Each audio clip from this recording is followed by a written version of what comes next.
Kata Nabi, kalau seseorang ingin dirubah oleh Allah pribadinya jadi baik menurut Allah, bukan menurut manusia. Ketika Allah menginginkan seseorang berubah jadi baik, ternyata bukan dunia yang pertama kali diberikan. Dunia terlampau kecil.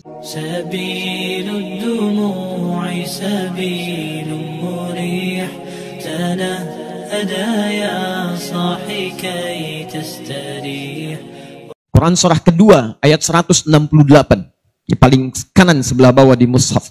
Tayyib ya ayyuhan nasu kulu mimma fil ardi halalan tayyiba. Kalau tayyib itu menunjukkan baik secara fisik, sehat. Makanya kalau cari makan, cari yang menyehatkan, membuat fisik kita kuat. Jangan semua yang diinginkan mesti dimakan. Jangan semua yang diinginkan dikonsumsi. Cari yang menyehatkan, tayyib, fisiknya supaya kuat dan sehat. Tapi kadang-kadang ada orang yang fisiknya kuat, sehat, tapi pikirannya kurang baik, sifatnya kurang mulia, sikapnya kurang bagus. Kan ada yang namanya tayyib, tapi 2 kali puasa, 2 kali lebaran, nggak pulang-pulang dia. Ya. Padahal sehat. Ya.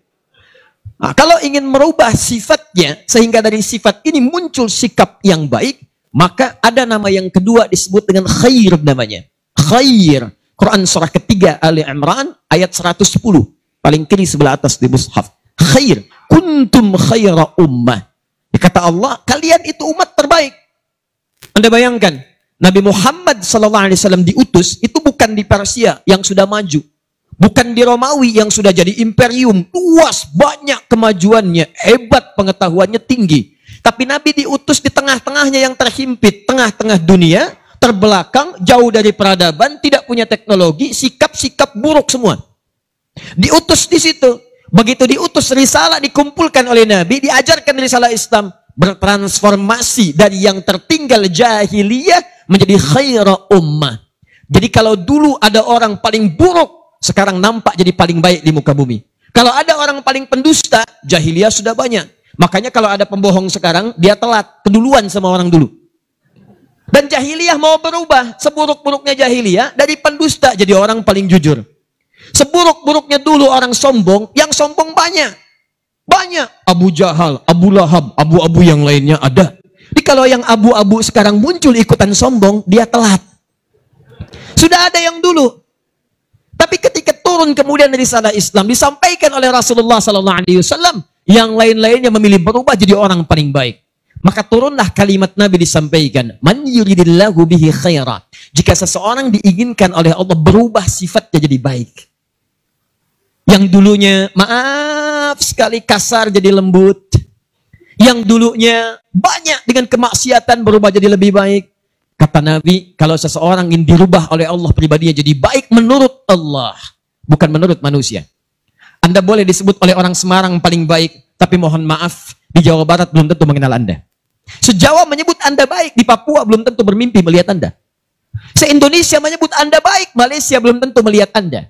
Tapi kalau Allah mengatakan Anda adalah orang baik, maka semuka langit dan bumi akan mengatakan Anda yang terbaik. Dan tahukah Anda, ketika Allah menginginkan seseorang berubah jadi baik, ternyata bukan dunia yang pertama kali diberikan. Dunia terlampau kecil. Kecil. Kata Nabi, yufaqihu fiddin. Maka orang itu akan diberikan dorongan dalam jiwanya, diringankan langkah kakinya, dilembutkan hatinya untuk mau datang ke majlis-majlis ilmu, mempelajari dan mendalami urusan agamanya. Maka saya berikan ucapan selamat kepada Anda sekalian di malam hari ini. Dari sekian banyak hamba Allah yang bertebaran di seluruh wilayah-wilayah dekat kita ini, ternyata Anda yang dipilih oleh Allah Subhanahu wa taala. Dilembutkan hatinya, diringankan langkahnya. Demi Allah saya katakan, saya tidak kenal siapa Anda. Saya belum pernah melihat Anda sebelumnya. Kalau tidak Anda diringankan oleh Allah, demi Allah untuk apa Anda datang sini?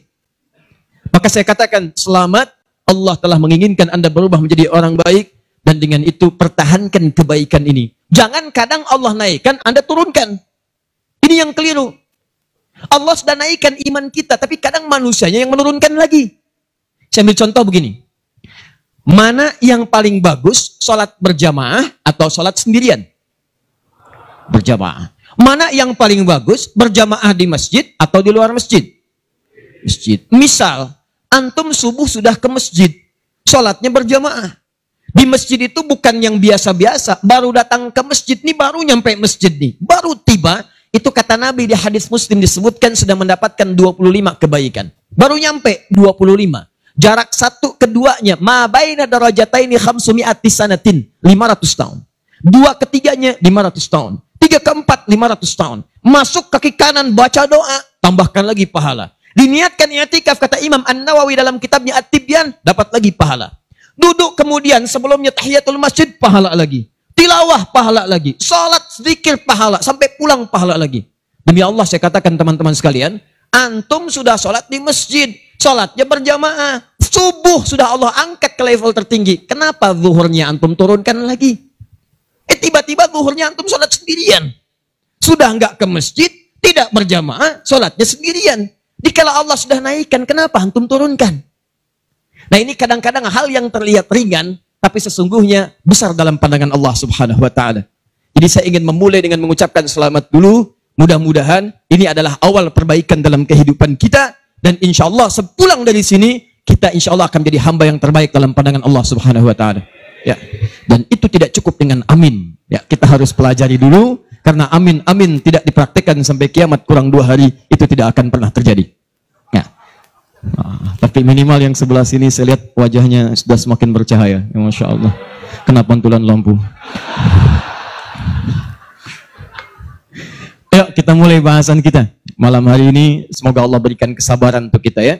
Baik, tadi khair sudah saya tambahkan supaya tidak penasaran.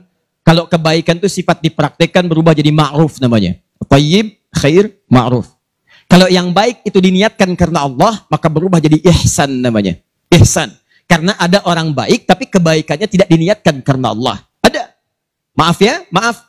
Antum kalau kedatangan tamu, misal saya bertamu ke tempat antum, disiapkan makanan nggak? Minuman? Kenapa? Karena Ustadz mau datang tamu. Bukan. Rumus hadisnya, perhatikan hadisnya. Man kana yu'minu billahi wal yaumil akhir falyukrim dhaifah. Siapa yang merasa beriman pada Allah dan hari akhir, jadi melakukannya karena Allah, bukan karena tamunya datang. Jadi mau tamu, mau nggak ada tamu, kalau kata Allah jamu, ya jamu. Jadi kalau cuma sekedar menjamu karena tamunya mau datang, jangankan yang beriman, yang tak punya iman pun melakukan hal yang sama. Maka orang ihsan itu, dia mengerjakan semuanya karena Allah. Makanya sekalipun tamunya nggak datang, dia nggak kecewa. Karena Allah yang perintahkan, bukan karena tamunya yang datang. Kalau antum kerjakan karena tamunya, ana mau datang nih, foto silahkan, ana siapkan yang terbaik jamuan. Di pertengahan tiba-tiba 10 menit lagi mau nyampe, afwan ada kejadian. Saya nggak bisa datang nih. Ya kan udah saya siapkan, kenapa nggak dicobain dulu? Tapi kalau anda kerjakan karena Allah, akhi afwan saya nggak bisa datang. Nggak apa-apa, hari ini Allah kirimkan makanan banyak buat saya. Kumpul. Nah kalau 4 ini bertemu, fisik sehat, pikiran bagus, sikap mulia, dikerjakan karena Allah, thayyib, khair, ma'ruf, ihsan berkumpul, maka berubah namanya menjadi soleh. Soleh. Ihsan ditemukan misal di Quran surah ke-46 ayat ke-15, soleh ditemukan di Quran surah ke-7 ayat 189. Karena itulah kita selalu berharap jika lahir keturunan bermohon kepada Allah supaya lahir anak yang soleh. Berkumpul 4 kebaikan tadi. Hampir tidak pernah ditemukan ada seorang ibu berdoa atau ayah, ya Allah anugerahkan saya anak yang thayyib. Hampir tidak pernah ada. Saleh.